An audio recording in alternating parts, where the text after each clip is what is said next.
everyone. Today we're tackling an important question. What are Immanuel Kant's objections to the ontological argument for the existence of God? Let's break this down step by step.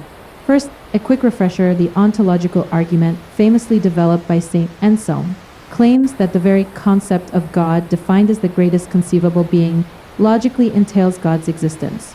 Anselm argued that if we can conceive of such a being, it must exist in reality, otherwise it wouldn't truly be the greatest. Later philosophers like Descartes expanded on this, but Immanuel Kant, an 18th century German philosopher, raised a major critique in his Critique of Pure Reason. Kant's objections center around a key idea: existence is not a predicate. Let me explain what that means. A predicate is something that adds to our understanding of a subject. For example, if I say a tree is green, the word green tells us more about the tree. Kant argued that saying God exists does not add anything to the concept of God. In his view, existence isn't a property or feature like size, color, or power. Instead, it simply tells us whether the concept corresponds to something in reality.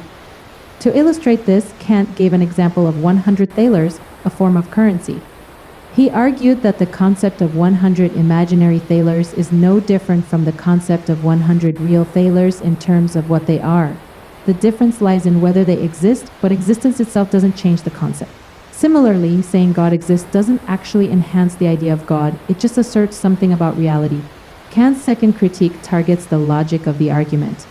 He argued that the ontological argument makes an unjustified leap from the realm of concepts to the realm of reality. Just because we can define God as necessarily existing doesn't mean such a being actually exists outside our minds. In other words, defining something into existence doesn't prove it exists.